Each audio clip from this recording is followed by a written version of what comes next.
আচ্ছা, গতদিনে হচ্ছে আমরা মার্কভ-নিকভ এর আগ পর্যন্ত দেখছিলাম। আমরা দেখছিলাম যে একটা কেসে আমরা মার্কভ-নিকভ অ্যাপ্লাই করছিলাম। তো আজকে হচ্ছে ওইটার ব্যাপারে ডিটেলসে পড়বো, যে তোমার মার্কভ-নিকভ কখন অ্যাপ্লাই হয় আর মার্কভ-নিকভ কেন কাজ করে। এটা হচ্ছে ক্রিয়েটিভেও আসে অনেক সময় এক্সপ্লেনেশনটা, যে মার্কভ-নিকভ রুলটা কেন ইফেক্টিভ হয় আর কি। তো আজকে আমরা মার্কভ-নিকভ রুল নিয়ে পড়বো ফার্স্টে।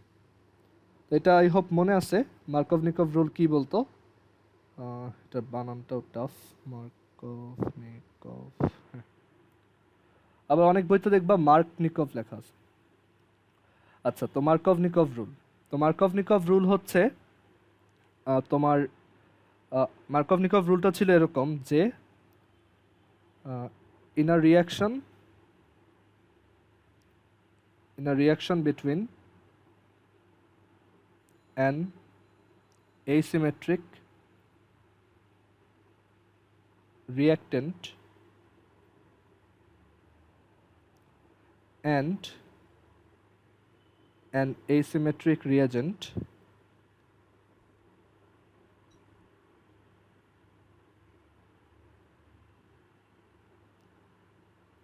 in a reaction between an asymmetric reactant and an asymmetric reagent, the positive part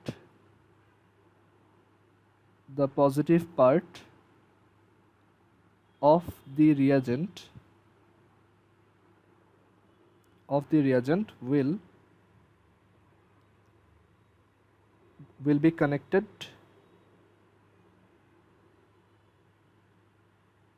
with the carbon with that carbon of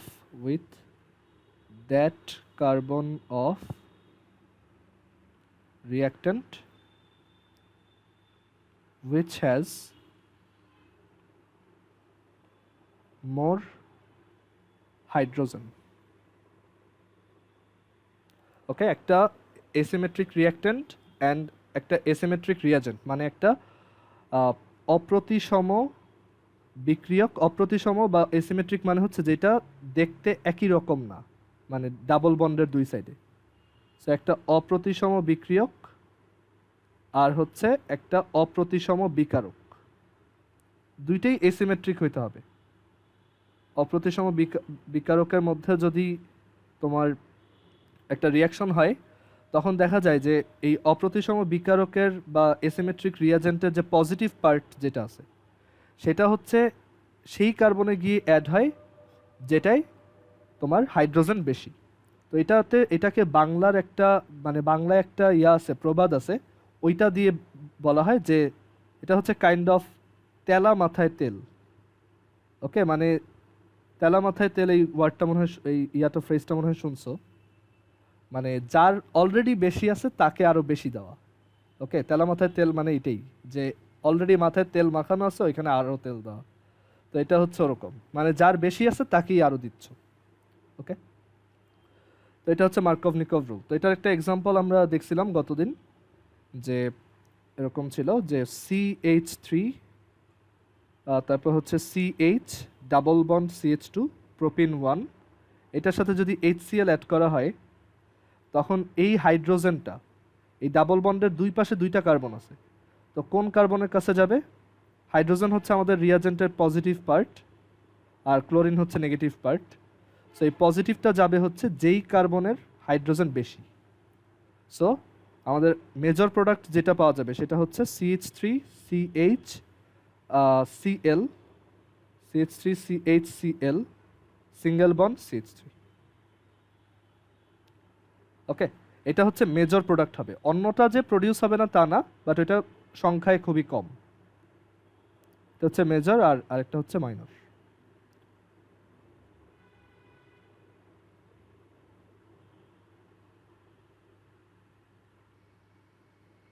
দেখো তো এই পর্যন্ত বুঝছো কিনা।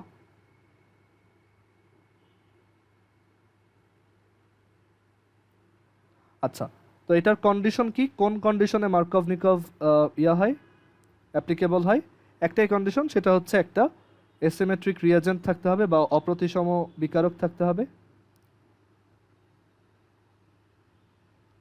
আর একটা asymmetric রিয়াক্ট্যান্ট থাকতে হবে। বা অপ্রতিসম বিক্রিয়ক থাকতে হবে।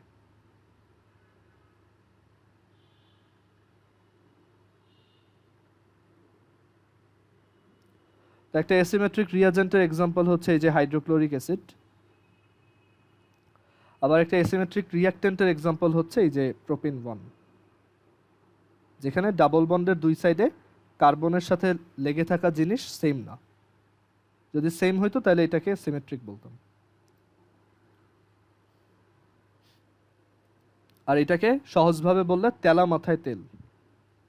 ওকে, আচ্ছা, তো এখন হচ্ছে আমরা এটার মেকানিজম শিখবো যে কেন এটা ইফেক্টিভ, আর মেকানিজমটা পরীক্ষায় আসে, সিকিউতে আসে অ্যান্ড অ্যাডমিশন টেস্টে আসে যে মার্কভ-নিকভ রুলটার মেকানিজম এক্সপ্লেন করো।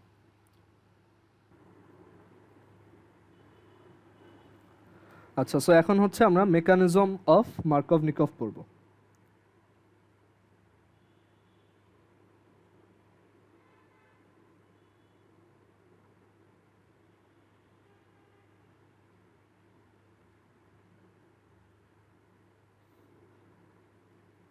আচ্ছা ভাইয়া, হ্যাঁ, বলো। HCl বা অ্যাসিমেট্রিক রিএজেন্ট এটা কেমনে বুঝানো? আচ্ছা, রিয়াজেন্ট অ্যাসিমেট্রিক বোঝার জন্য তুমি দেখবা, ধরো ক্লোরিন ক্লোরিন যদি থাকে, এটা একটা সিমেট্রিক, মানে মাঝখানে কোভ্যালেন্ট বন্ডটার দুই সাইডে সেম জিনিস আছে।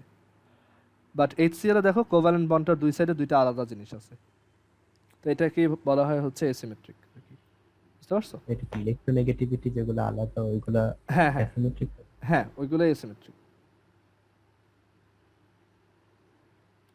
মানে আসলে তো সিমেট্রির ব্যাপারটা না, এটা হচ্ছে তোমার ইলেকট্রোনেগেটিভিটি, বা তুমি বলতে পারো হচ্ছে পোলারিটি আর কি, কোন কম্পাউন্ডের পোলারিটি কেমন ওইটার উপর বেস করে। বাট আমরা সহজে বোঝার জন্য ওইভাবে বুঝি। আচ্ছা, তো মেকানিজম অফ মার্কভ-নিকভ রুল। তো কিভাবে মার্কভ-নিকভ রুল কাজ করে, তো আমরা যেই এক্সাম্পলটা দেখছি সেটা দিয়ে এটা বোঝার ট্রাই করব। তো ফার্স্টে ধরো আমরা হাইড্রোক্লোরিক অ্যাসিডের ব্যাপারে চিন্তা করি। তো এটা যেহেতু সিমেট্রিক না, তাহলে এটা ভেঙে যাবে। মানে এটা যখন রিয়াকশনটা করবে এটা এইভাবে ভাঙবে। ওই ইলেকট্রোনেগেটিভিটি ডিফারেন্সের জন্য দেখা যায় যে ওরা পোলার হয়ে যায় আর কি। তো এটা H+ হবে আর ক্লোরিনটা Cl- হবে। ওকে, এখন আমরা জানি কি এটা কীরকম অ্যাডিশন, বলো তো? এটা কোন টাইপের অ্যাডিশন রিয়াকশন?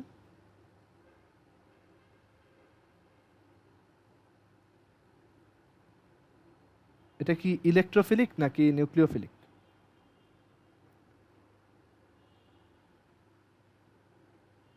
সেটা বলতে পারতেছো না কেন? এটা তো ইলেকট্রোফিলিক অ্যাডিশন, তাই না?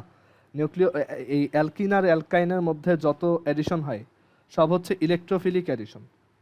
তো এখানে একটা ইলেকট্রোফিলিক অ্যাডিশন রিয়াকশন পারফর্মড হবে। তো এখানে আমাদের তোমার যে রিয়াক্ট্যান্টটা আছে সেটা হচ্ছে CH3, তারপর single bond CH, double bond CH2। তো ধরো আমরা এই কার্বনটার নাম দিলাম হচ্ছে এটা 1 নম্বর কার্বন, আর এই কার্বনটার নাম দিলাম হচ্ছে এটা 2 নম্বর কার্বন। এখন এখানে ইলেকট্রোফাইল কোনটা? ইলেকট্রোফাইল হচ্ছে পজিটিভটা, এটা হচ্ছে ইলেকট্রোফাইল। তো আমাদের ইলেকট্রোফাইলের কাছে দুইটা চয়েস আছে। একটা হচ্ছে সে ইদার 1 নম্বর কার্বনে অ্যাটাক দিতে পারবে,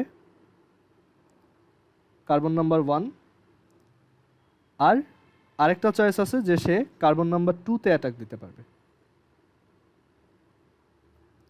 এখন সে যদি কার্বন নাম্বার 1-এ অ্যাটাক দেয় তাহলে কি হবে দেখো, কার্বন নাম্বার 1-এ যদি অ্যাটাক দেয় তাহলে এইখানে এইচটা অ্যাড হবে। সো আমরা তখন পাবো CH3, তারপর হচ্ছে CH। এখন এই H+টা যদি এইখানে অ্যাড হইতে চায় তাহলে এইখানে ডাবল বন্ডটা ভেঙে যেতে হবে। তো ডাবল বন্ডটা ভেঙে সিঙ্গেল বন্ড হবে, আর এখানে পাওয়া যাবে কি CH2, আর এখানে ওই H+টা অ্যাড হওয়াতে আমরা দেখব যে এখানে একটা H আসছে। আর এই যে বন্ডটা ভেঙে গেল এটার জন্য এই CH এর একটা বন্ড কি কমে গেছে, মানে সে একটা ইলেকট্রন লুজ করছে আর কি। তো সে একটা কার্বোক্যাটায়ন ফর্ম করলো। ওকে, আচ্ছা, এটা কত ডিগ্রি কার্বোক্যাটায়ন হয়েছে বলতে পারবা?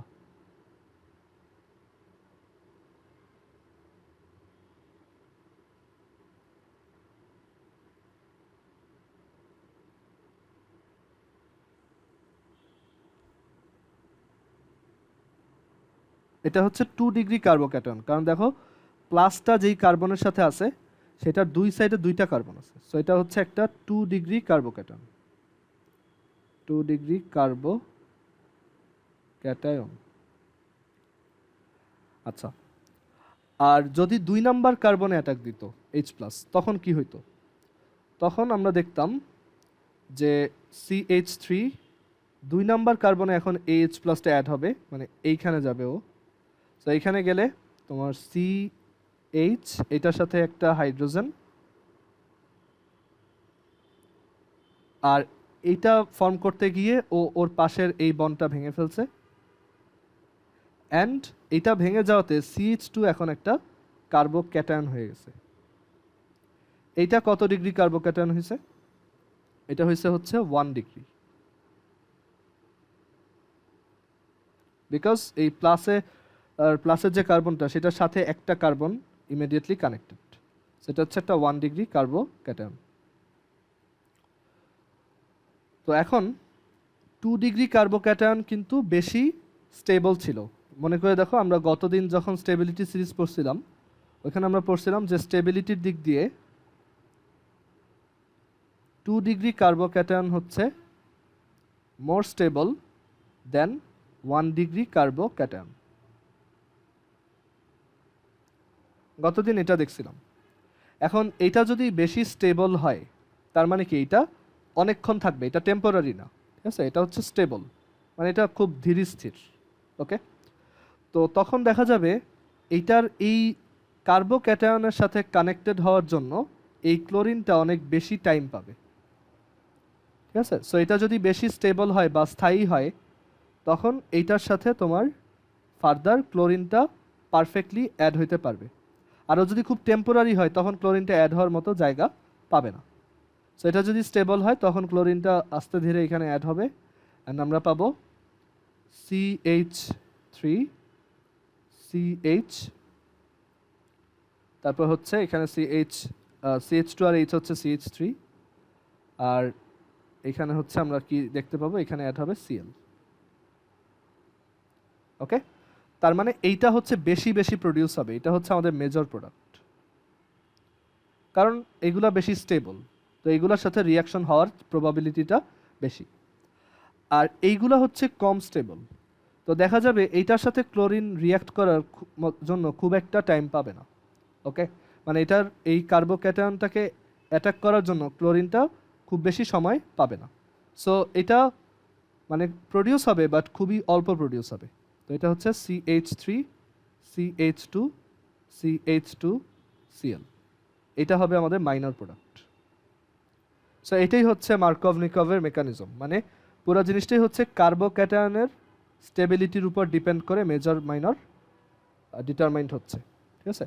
সো এখানেই দেখো আমাদের প্লাসটা কোথায় গিয়ে অ্যাড হয়েছে, প্লাস যে H+ ছিল সেটা অ্যাড হয়েছে সেই কার্বনটাতে যেটার হাইড্রোজেন আগে থেকেই বেশি ছিল। এটাই ছিল দুইটা, এটাই ছিল একটা, সো এইটাই অ্যাড হয়েছে। সো এটাই হচ্ছে মার্কভ-নিকভ রুল। এখন ধরো আমরা অনেক সময় মার্কভ-নিকভ রুল চাই না, ধরো আমরা এমন একটা ইন্ডাস্ট্রি বানাইতে চাই যে আমাদের কাছে প্রোপিন থাকবে, তো আমি প্রোপিনের সাথে HCl অ্যাড করে আমি চাই এইটা বানাইতে, ধরো আমি এইটার ব্যবসা শুরু করছি, তো আমার এইটা বেশি বেশি বানাইতে হবে, তো আমি কি করতে পারি তখন? তো মার্কভ-নিকভ রুলের অপোজিটটাও আছে, যে আমি চাইলে এটাকে উল্টায় ফেলতে পারবো, মানে এইটা হবে না, এটার উল্টাটা হবে, এটা মেজর হবে আর এটা মাইনর হবে, এটা করা যায়। সো সেটা কিভাবে করা যায় সেটা দেখি।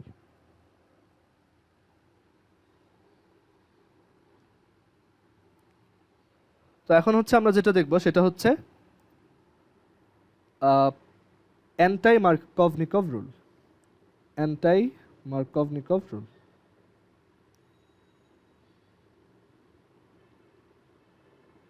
মানে এটা হচ্ছে মার্কভ-নিকভের এগেইনস্টে বানানো আর কি।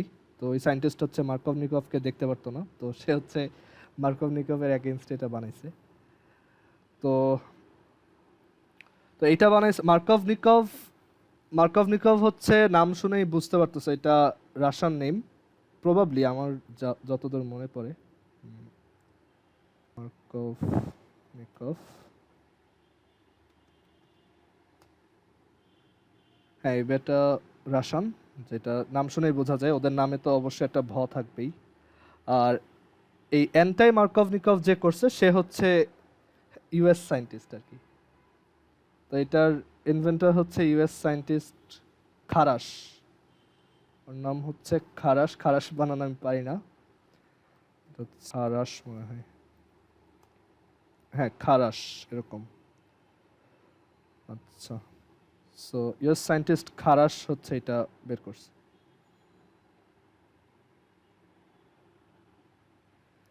ওকে, তো খারাশের রুলটা হচ্ছে, মানে এটাকে খারাশ রুলও বলে।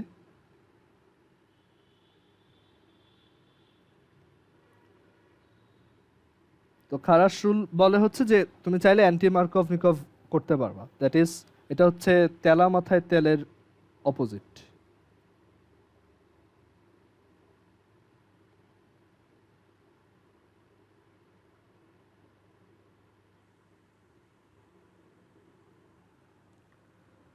আচ্ছা, সো এটা কিভাবে করা যায়, এটার ওয়ে হচ্ছে যে আমরা একটা ক্যাটালিস্ট ইউজ করবো, সেটা হচ্ছে পারক্সাইড।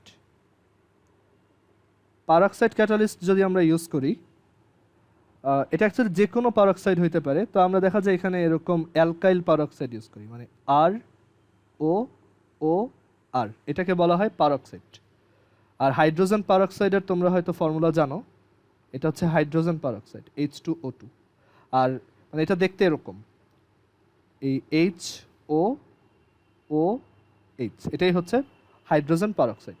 তো আমি যদি দুইটা এইচ এর জায়গায় দুইটা অ্যালকাইল গ্রুপ দিই, লাইক এরকম আর, তারপর হচ্ছে ও ও, তারপর হচ্ছে এইচ, সরি আর, তখন এটাকে অ্যালকাইল পারক্সাইড বা শুধু পারক্সাইড বলে। এখানে এই ও ও গ্রুপটাই হচ্ছে পারক্সাইড গ্রুপ। ওকে, তো তুমি যদি পারক্সাইড ক্যাটালিস্ট ইউজ করো তখন ইলেকট্রোফিলিক অ্যাডিশনে মার্কভনিকভের উল্টাটা নিয়ে আসা পসিবল। তো আমরা একটা এক্সাম্পল দেখি। ধরো আমাদের রিঅ্যাক্ট্যান্ট হচ্ছে CH3 CH double bond CH2, ওই প্রোপিন 1 ওইটা দিয়ে করতেছি। আর এখানে ধরো আমরা হাইড্রোব্রোমিক অ্যাসিড ইউজ করব।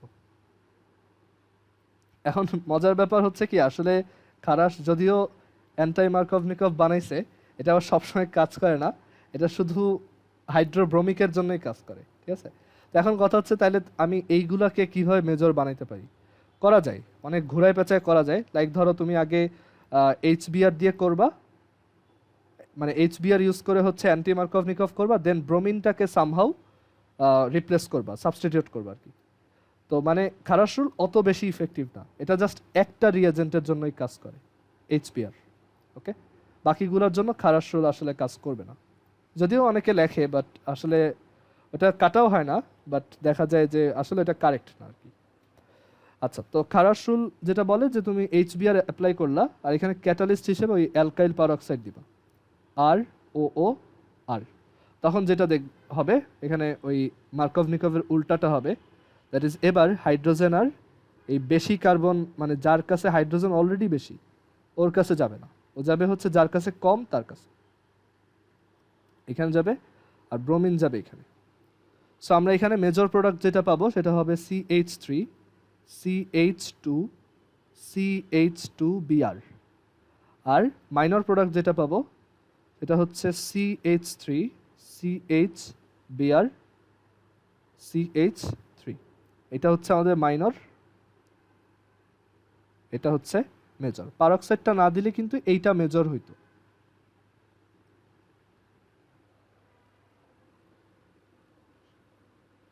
সেটা কি বুঝতে পারছো?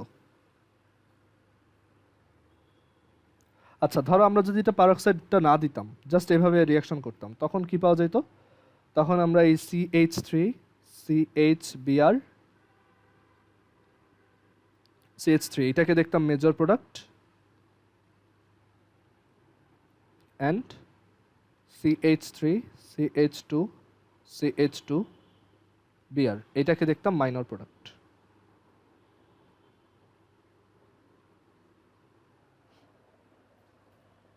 আচ্ছা, এটাই হচ্ছে অ্যান্টাই মার্কভনিকভ।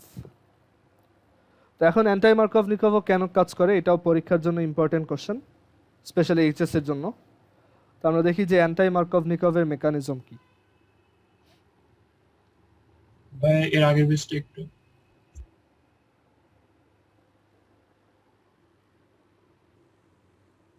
ভাই নিচেও এরো সাইন দিয়ে ওইটা কি বুঝাইছে, যে ওটাই মার্কোভনিকভ রুল নাকি? হ্যাঁ, এটা হচ্ছে নর্মাল মার্কভনিকভ, আর এটা হচ্ছে পারক্সাইড ইউজ করছি তাই অ্যান্টাই মার্কভনিকভ। বুঝতে পারছো? জি ভাই।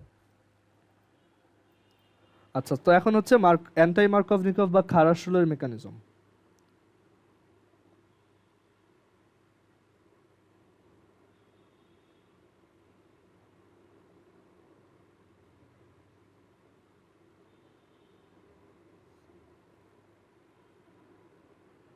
আচ্ছা, সো এইখানে মেইন ম্যাজিকটা ঘটায় হচ্ছে এই পারক্সাইড, মানে পারক্সাইডের জন্যই হচ্ছে অ্যান্টাই মার্কভনিকভটা হয়। তো এই মেকানিজমটা খুবই ইম্পর্ট্যান্ট, অ্যান্ড এটা এমসিকিউর জন্য ইম্পর্ট্যান্ট যে তোমার খারাসুলের মেকানিজমে মানে একটা ইন্টারেস্টিং জায়গা আছে বা একটা মেইন জায়গা আছে, ওইখান থেকে এমসিকিউ আসে কিছু। তো আমরা এটা দেখি। তো খারাসুলে যেটা হয়, এই যে আমরা পারক্সাইড যেটা ইউজ করতেছি, অ্যালকাইল পারক্সাইড ROOR, এটাই হচ্ছে মেইন কাজটা করে।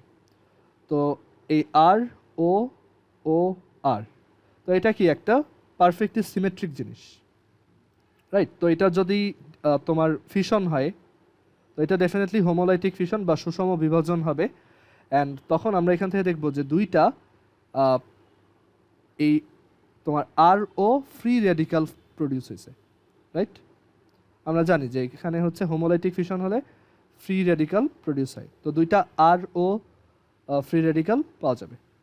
এখন এই ফ্রি রেডিক্যালগুলোর একটা তোমার মানে এইখান থেকে একটা নেই, ধরো এই ফ্রি রেডিক্যালগুলোর একটা এখানে আমাদের যে রিয়াজেন্ট যেটা আছে HBr, তাকে ইনফ্লুয়েন্স করবে। সো এই হচ্ছে HBr। তো তাকে ইনফ্লুয়েন্স করবে যে দেখো আমি নিজে হচ্ছি ফ্রি রেডিক্যাল, তো তুমিও ফ্রি রেডিক্যাল হও, মানে তুমিও এমনভাবে ভাঙো যাতে তোমার থেকেও ফ্রি রেডিক্যাল আসে। মানে ওর ইনফ্লুয়েন্সে এইটাও হোমোলাইটিক ফিশন হবে।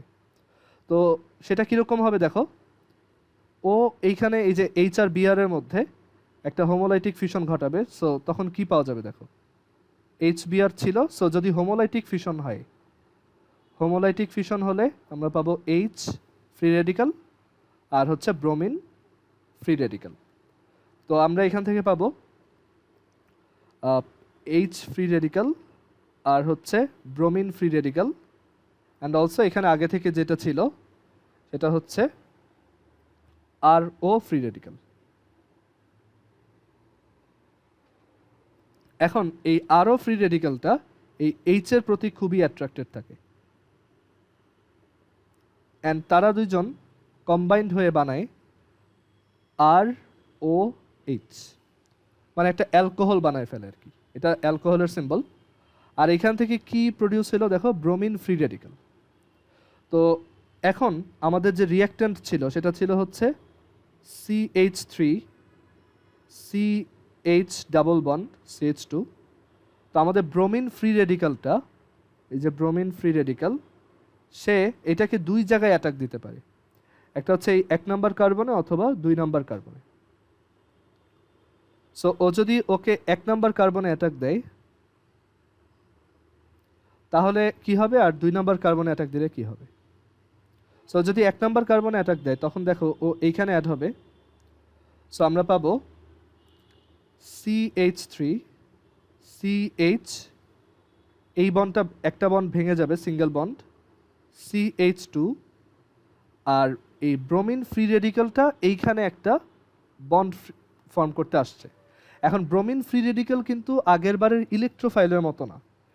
আগে যখন আমরা শুধু মার্কভনিকভ দেখছি তখন এটা একটা ইলেকট্রোফাইল ছিল, রাইট? তো ইলেকট্রোফাইলের কি ইলেকট্রন নাই, মানে ও হচ্ছে এখানে একটা পজিটিভ চার্জ, দ্যাট ইজ ওর হচ্ছে ইলেকট্রন যেটা থাকার কথা ওইটাও নাই।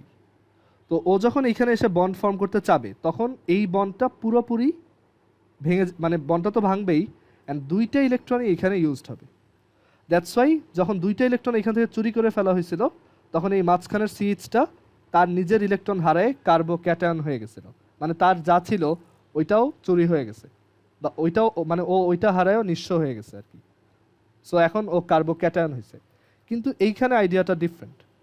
এখানে ব্রোমিনের একটা ইলেকট্রন আছে, তো CH2 যখন ব্রোমিনের সাথে বন্ডটা ফর্ম করবে তখন এই বন্ডের যে দুই মাথায় দুইটা ইলেকট্রন, সেই দুইটাই টেনে নেওয়ার দরকার নেই, যে কোনো একটা টেনে নিলেই হয়েছে, আর আরেকটা ইলেকট্রন এইখানেই থেকে যাবে। ওকে, সো এটা যদি হয় তখন দেখো আসলে এই মাঝখানের কার্বনটার একটা ফ্রি রেডিক্যাল ক্রিয়েট হয়েছে, আর এই ইলেকট্রনটা এখানে আসাতে এখানে একটা বন্ড ফর্ম হয়েছে আর কি। সো আগের বার ক্রিয়েট হয়েছিল একটা কার্বোক্যাটায়ন, আর এবার ক্রিয়েট হয়েছে একটা ফ্রি রেডিক্যাল। এটা হচ্ছে একটা অ্যালকাইল ফ্রি রেডিক্যাল, ঠিক আছে, কারণ এই যে ফ্রি রেডিক্যালটার সাথে কিছু অ্যালকাইল লাগানো আছে।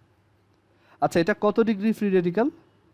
2 ডিগ্রি ফ্রি রেডিক্যাল।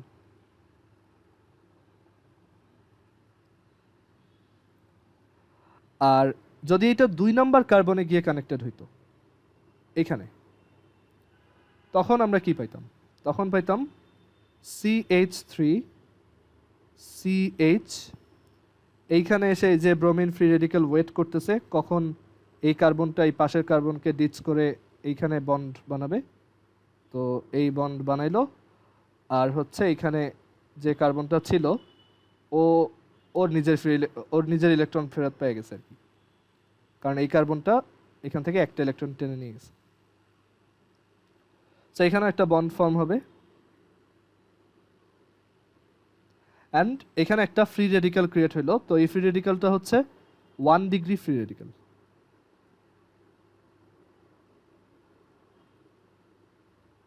ওকে, আচ্ছা, এখন আমরা পড়ছিলাম কি 2 degree free radicals are more stable, মানে আমরা যদি স্টেবিলিটি চিন্তা করি 2 degree free radicals are more stable than 1 degree free radicals, মানে AFR ছিল অ্যালকাইল ফ্রি রেডিক্যালস আর কি, সব ফ্রি রেডিক্যাল না, হচ্ছে অ্যালকাইল ফ্রি রেডিক্যাল।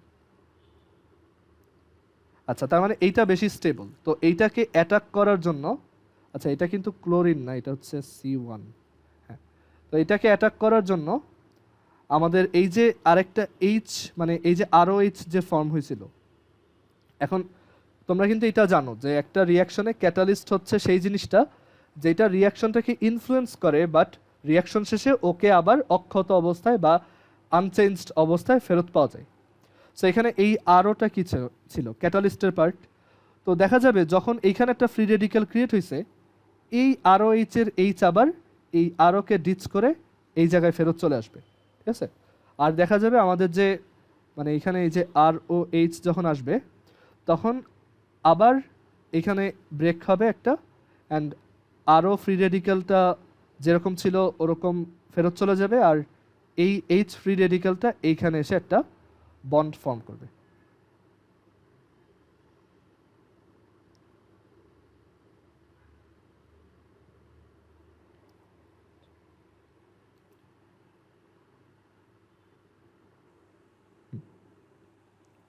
আর এই আরও ফ্রি রেডিক্যালটা তাহলে এখন কই যাবে? সেটা হচ্ছে এই যে এখানে দুইটা আরও প্রডিউস হয়েছিল, ওইখানে আবার ফেরত চলে গিয়ে আবার এই পারক্সাইড ফর্ম করবে, ঠিক আছে। মানে ক্যাটালিস্ট মানেই এটা, যে ও হচ্ছে রিয়াকশনে পার্টিসিপেটও করবে বা ইনফ্লুয়েন্স করবে, বাট শেষমেশ আবার আগের অবস্থায় ফেরত আসবে।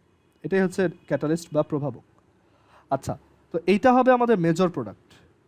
এখানে যেটা আসছে এটা হচ্ছে আমাদের মেজর প্রোডাক্ট, বিকজ এটা বেশি স্টেবল ফ্রি রেডিক্যাল থেকে আসছে। স্টেবল ফ্রি রেডিক্যাল বেশিক্ষণ বেঁচে থাকে আর ওইটার সাথে রিয়াকশনও বেশি হয়। আর এটা হচ্ছে খুব টেম্পোরারি, এটার হায়াত খুব কম। সো এখানে ROH এসে খুব একটা লাগাইতে পারে না। তো দেখা যায় যে এখানে আরও ফ্রি রেডিক্যাল আর CH3CHBr আর হচ্ছে CH2, সরি CH3। এটা এখানে জায়গা কম, টু সাইডে নেই, হ্যাঁ। সো CH3, সো এটা হচ্ছে আমাদের মাইনর প্রোডাক্ট। সো দেখো এখানে মার্কভ-নিকভের উল্টাটা হইল, রাইট। সো এটাই হচ্ছে মেকানিজম অফ খারাসরুল। এটা শুধু ব্রোমিনের জন্যই হয়, অন্যান্য জায়গায় পারক্সাইডটা ওই তোমার হোমোলাইটিক ফিউশনটা ইনফ্লুয়েন্স করতে পারে না, ঠিক আছে। সো এটা আসলে শুধু ব্রোমিনের জন্যই, বাট অন্য কিছুর জন্য লাগলে আমরা আগে ব্রোমিন দিয়ে করব, তারপর ব্রোমিনটাকে আমরা সাবস্টিটিউশন করে সরাই ফেলবো, এটা পরে দেখব। বাট এইটাই কারো কোনো কোশ্চেন আছে কিনা? মেকানিজমগুলো কিন্তু খুবই ইম্পর্টেন্ট, এইচএসসি তো আসে, অ্যাডমিশনেও আসে, যদি রিটার্ন কোশ্চেন আসে আর কি। আচ্ছা, আরেকটা জিনিস হচ্ছে এমসিকিউর খুব কমন একটা কোশ্চেন, যে খারাস রুল মানে কোন মেকানিজমে হয়, সেটা হচ্ছে ফ্রি রেডিক্যাল মেকানিজমে হয়। কারণ এটাই দেখো, এখানে কিন্তু আসলে ইলেকট্রোফিলিক অ্যাডিশন হচ্ছেই না, এটা কিন্তু ফ্রি রেডিক্যাল দিয়ে হইতেছে। তো এটা কিন্তু আসলে ইলেকট্রোফিলিক অ্যাডিশন না, এটা হচ্ছে একটা ফ্রি রেডিক্যাল অ্যাডিশন, বা বলতে পারো ফ্রি রেডিক্যাল মেকানিজমে হওয়া একটা রিয়াকশন।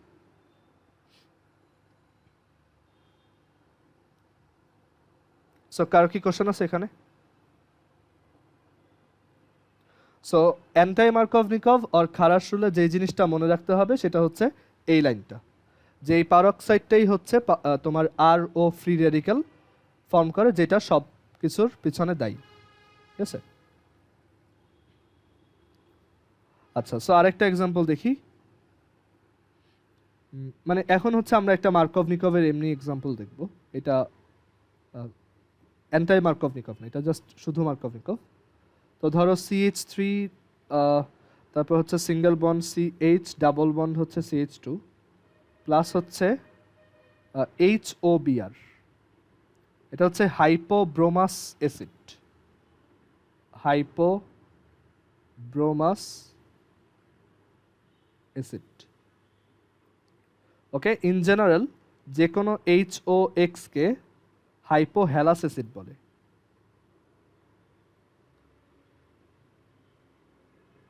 যেমন এটা যদি HOCl হইতো, তাহলে আমি এটাকে হাইপোক্লোরাস বলতাম।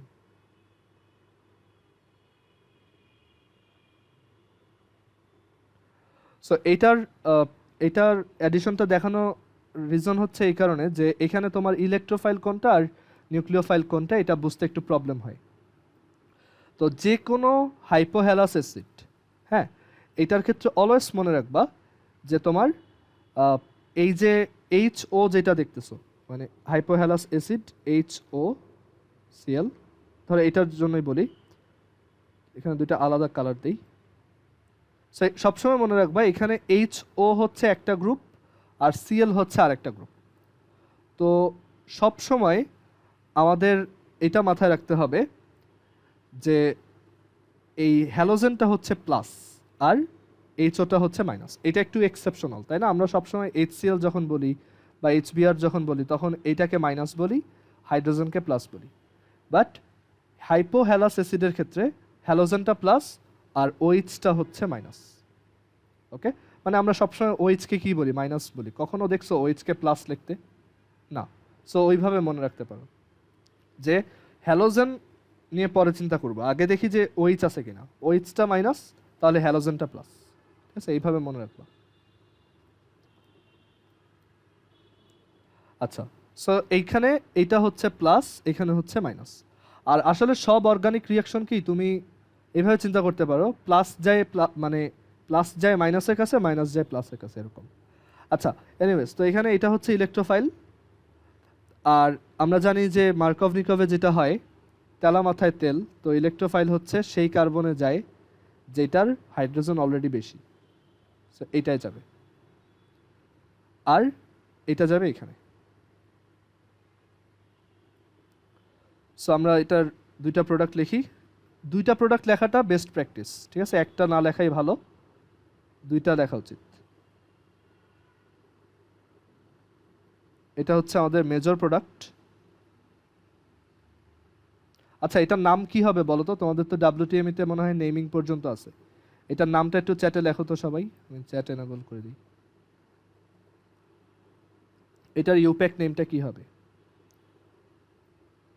আর মাইনর প্রোডাক্ট হচ্ছে CH3 CHBr CH2OH, এটার নাম কি হবে? এটা হচ্ছে মাইনর প্রোডাক্ট।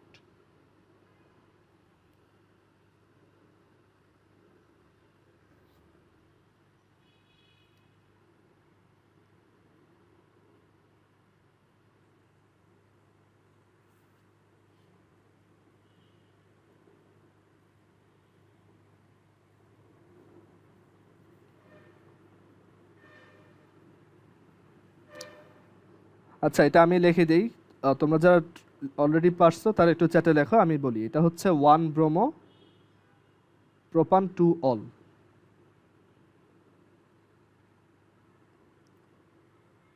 আনিকা তোমারটা হয় নাই, তুমি নাম্বারিংটা উল্টা দিক থেকে করছো, ঠিক আছে? এটা হচ্ছে 1 ব্রোমো প্রোপান টু অল, আর এটা হচ্ছে 2 ব্রোমো প্রোপান 1 অল।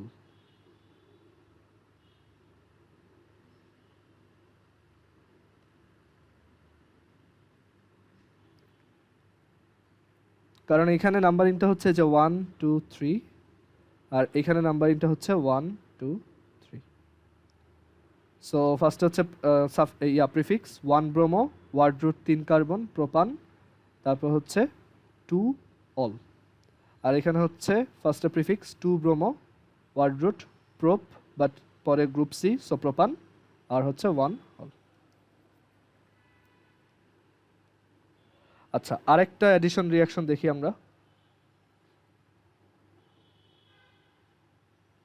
এখানে।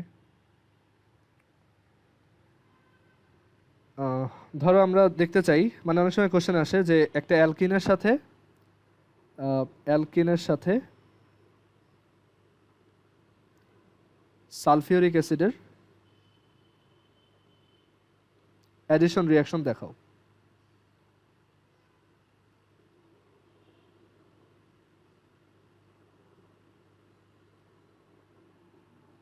সো অ্যাকচুয়ালি অ্যাডিশন রিয়াকশন দেখানো খুব সোজা, তোমার জাস্ট বুঝতে হবে যে এখানে ইলেকট্রোফাইল কোনটা আর নিউক্লিওফাইল কোনটা। এটা প্রবাবলি লাস্ট ক্লাসে বলছিলাম যে সালফিউরিক অ্যাসিড আসলে এভাবে ভাঙে অ্যাডিশন রিয়াকশনের সময়, H প্লাস আর OSO3H মাইনাস। মনে আছে এটা? এখানে এই OSO3H মাইনাসের নাম কি বলছিলাম, বলতে পারবা গতদিন? একটু খাতাটা দেখে বলো তো।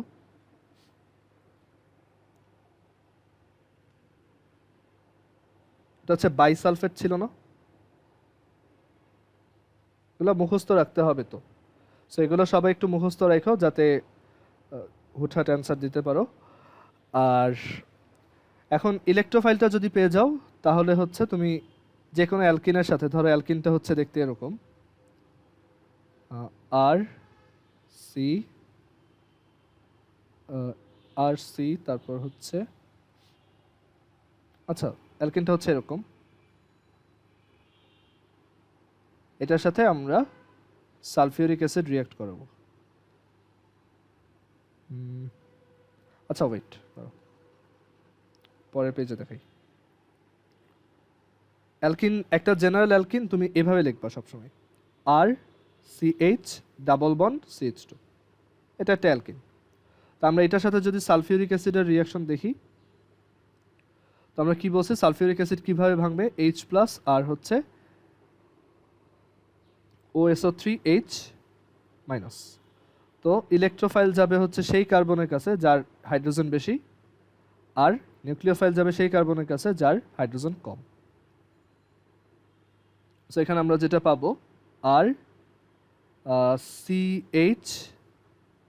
CH3 আর হচ্ছে OSO3H বা SO4H আর কি।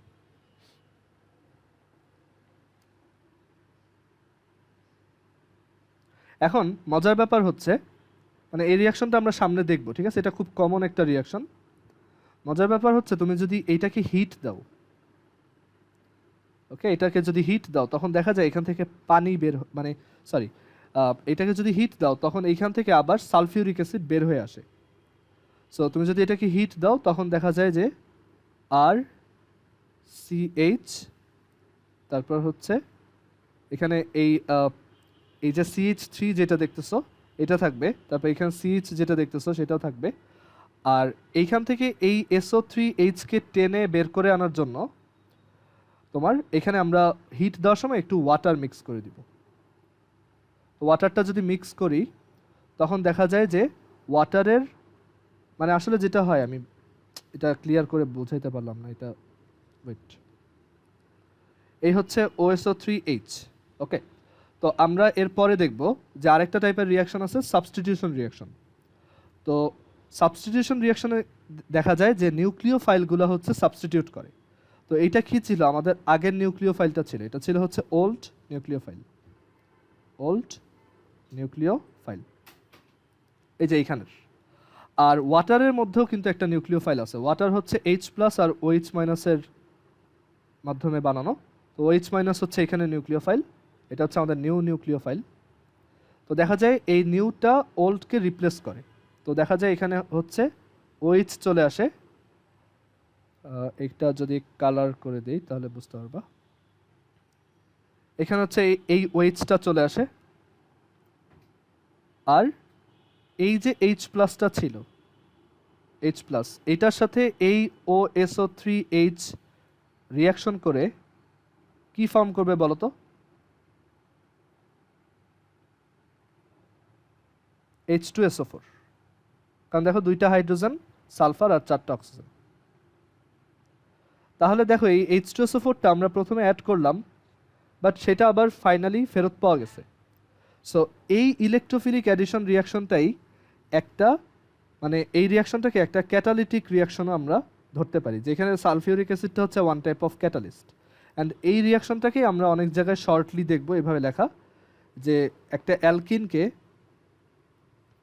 অ্যালকিনের সাথে যদি ওয়াটার অ্যাড করে সালফিউরিক অ্যাসিডের প্রেজেন্সে হিট দেওয়া হয়, তখন ওইখানে অ্যালকোহল প্রডিউস হয়। দেখো এটা একটা অ্যালকোহল। ওকে, তখন ওইখানে হচ্ছে একটা অ্যালকোহল প্রডিউসড হয়। ওকে, আর সালফিউরিক অ্যাসিড কেন লিখলাম না? কারণ দেখো সালফিউরিক অ্যাসিড রিয়াকশনে ইউজ করছিলাম, বাট শেষমেশ তাকে আবার ফেরত পাওয়া গেছে, তাইলে ও একটা ক্যাটালিস্ট। কিন্তু ভিতরে কিন্তু অনেক কাপঝাপ হইতেছে, বাট ও লাস্টলি আবার ফেরত চলে আসছে। সো এটাকে আমরা ক্যাটালিস্ট বলতে পারি। অ্যান্ড এটা তোমরা হয়তো 9-10-এও পড়ছো, একটা অ্যালকিনের সাথে ওয়াটার অ্যাড করলে হচ্ছে, ওয়াটার অ্যাড করে হিট দিলে অ্যালকোহল পাওয়া যায়। এটা আমরা পড়বো যখন আমরা অ্যালকোহলের প্রিপারেশন পড়বো, অথবা আমরা যখন অ্যালকিনের রিয়াকশন সেকশন পড়বো তখন দেখবো। আর পুরো অর্গানিক কেমিস্ট্রি আমাদের পড়ার স্ট্র্যাটেজি থাকবে যেখানে আমরা প্রচুর ডায়াগ্রাম বা ম্যাপ এরকম এঁকে এঁকে পড়বো, ঠিক আছে? তাহলে এটা মুখস্থ রাখতে সহজ হবে। মানে আমরা দেখবো যে রিলেট করে করে কীভাবে পড়া যায়, এটার সাথে ওইটা, এটার সাথে এটা, ম্যাপিং করে করে পড়বো। আর তোমরা হয়তো এটাও জানো যে একটা অ্যালকোহলকে যদি আবার সালফিউরিক অ্যাসিডের প্রেজেন্সেই হিট দেওয়া হয়, তখন ওইখান থেকে ওয়াটার বের হয়ে যায় অ্যান্ড আবার অ্যালকিন ফেরত পাওয়া যায়।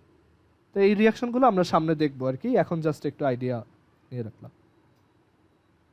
মানে অ্যালকিনের সাথে ওয়াটার অ্যাড করবা, অ্যালকোহল পাবা, আবার অ্যালকোহল থেকে ওয়াটার সাবট্রাক্ট করবা, তো সাবট্রাক্ট করার জন্য আবার সালফিউরিক অ্যাসিড ইউজ করা হয়, বিকজ সালফিউরিক অ্যাসিড হচ্ছে একটা ডিহাইড্রেটিং এজেন্ট, মানে পানি টাইনা নিতে খুব পছন্দ করে, হচ্ছে পানি টেনে নেয় আর কি। ডিহাইড্রেটিং এজেন্ট বা বাংলায় হচ্ছে নিরোধক। সো এগুলো আমরা দেখবো যখন অ্যালকোহল আর অ্যালকিন পড়বো, তখন এগুলো আবার দেখানো হবে। বাট এটা একটা এক্সেপশনাল অ্যান্ড ইম্পর্ট্যান্ট একটা ইলেকট্রোফিলিক অ্যাডিশন, পরীক্ষায় আসে আর কি, এর জন্য এটা দেখানো। সো কারো কি কোশ্চেন আছে কোনো? এটা আগে বেশি একটু দেখানো যাবে? হ্যাঁ,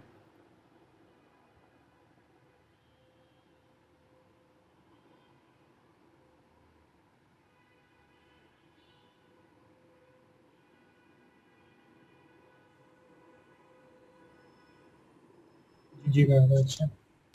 আচ্ছা। সো আজকে যা যা দেখলাম এগুলো বাসায় একটু পড়বা। আর তোমাদের হচ্ছে 25 তারিখ যদি ম্যাথ এক্সাম হয়, তাহলে তোমাদের তো কালকে পরশু ক্লাস নেওয়া উচিত।